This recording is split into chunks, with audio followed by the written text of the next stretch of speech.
Synechia vulvae je problém, o ktorom väčšina mamičiek vôbec netuší, pokiaľ sa netýka ich dievčatka.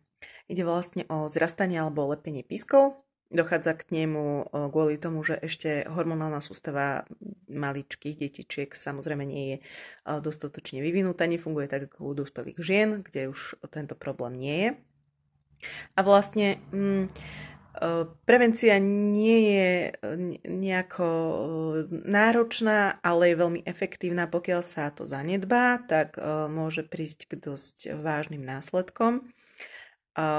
Navyše pokiaľ pediatér na kontrolách na poradniach nekontroluje stav pískov a mamička si to nevšimne, že dieťatku sa zlepili písky, môže to dôjsť do takého štádia, že je potrebné chirurgické riešenie. Ono to horšie znie, ako to v skutočnosti je, ale naozaj je lepšie, keď k tomu vôbec nedôjde. Ja mám 3 dievčatá, takže niečo o tejto téme viem.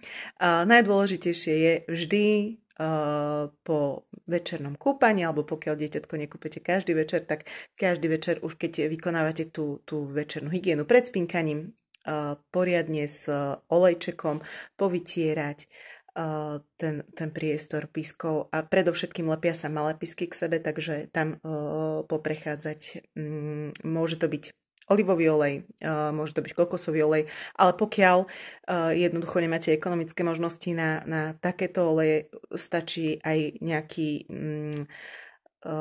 repkový alebo slnečnicový olej. Je to v podstate jedno, ide len o to, aby boli tie sliznice premastené, aby sa k sebe nezlepili.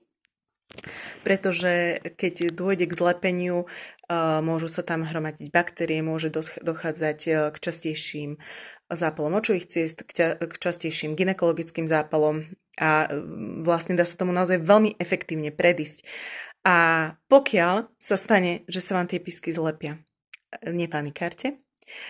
Musím povedať, že pri starších dievčatách sa mi to nestalo, lebo tam som mala jednoducho taký trošku iný čas. Za každým som ich pekne večer poutierala s olejčekom a všetko bolo bez problémov. Pri tretej som si na to nedala taký pozor. A aj som si myslela, že asi na to nemajú predispozíciu. A zrazu som zistila, že dieťa má centimetrový zrast. Takže som počas dňa 5 alebo 6 krát, za každým, keď som ju prebalovala, som jej poriadne s kokosovým olejom povytierala ten priestor tých sliznic a do večera sa vlastne ten zrast uvoľnil, otvoril sa a nebol potrebný vôbec žiadny zákrok. Pokiaľ s tým idete k lekárovi, väčšinou, keď vidí, že je to už príliš prilepené, buď to odtrhne, alebo sa ide na taký maličký chirurgický zákrok, kde to odrežu, pokiaľ netreba už teda vážnejšie riešenie v nemocnici.